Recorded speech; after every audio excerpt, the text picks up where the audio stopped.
Hey everybody, it's Dr. Daniel Choi from North Texas Dental Surgery, Wisdom Teeth, and Denture Implant Center. Today I am going to talk about my biggest enemy when it comes to placing dental implants. The most common reason why I would see a patient's implant fail later on down the road. Like whether it be rejected right down like at the beginning or start giving me issues a few months down the road. And besides smoking and diabetes, right? So, besides like some other medical issues. Before I go into this topic, if you guys could give me a thumbs up and give me a follow on this channel later on, if you think that this content is helpful. My flight got delayed, so I'm actually here back at the office filming. So hopefully trying to create some good content, some good information for you guys that'll help you on your implant journey. I've been in practice for 12 years now. Board certified periodontist, placed a lot of implants in residency, come out, hit the road running, placing a lot of dental implants. But this is just kind of one of the things that I've learned while in practice, that these issues would give me, this situation would give me issues, right?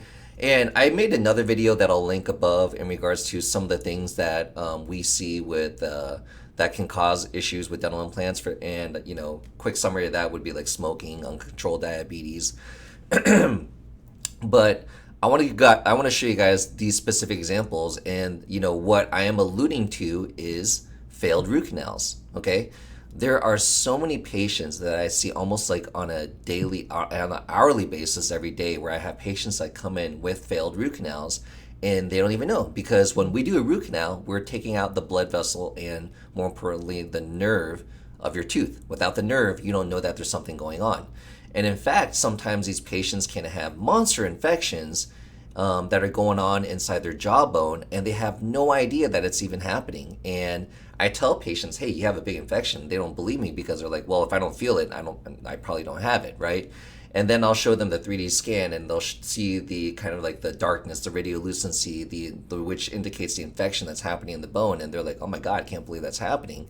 Well, that's one issue. Like, obviously, you don't want to have an infection going on inside your body, for that long. But the other issue is where it really starts to impact us is if you want to place a dental implant. Well, if you go in too prematurely after you take that tooth out, whether you're doing an immediate implant or if you are going to place an implant later on down the road, that failed root canal is bad news. Okay, what can happen is that because that root canal, that bacteria that's settling in the area, that bone can become so toxic that literally when we do a bone graft after we take a tooth out, that bone graft will even notice it takes a long time for that bone to really heal, for that bone graft to kind of turn over into your own bone.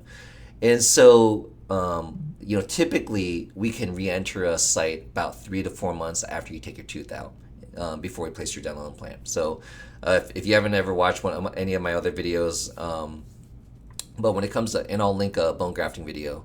But when we do a sort of like we take a tooth out and we do a bone graft, we typically like to wait at least 3 to 4 months. I like to wait 4 months because I think the bone's better at that time.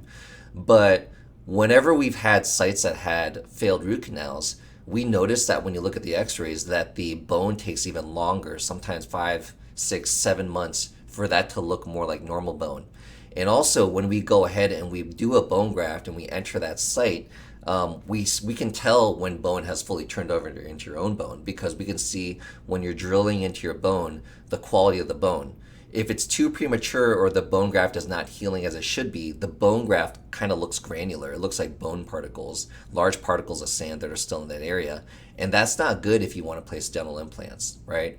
And so that's why I say that these failed root canals can be one of the biggest problems. And so even after I placed a dental implant in a site that we bone grafted months later on down the road, let's say 6, 7 months down the road, 5, 6, 7 months down the road, what I like to do is I follow up for the next few months looking at the x-rays to make sure that the bone is healing properly around the implant.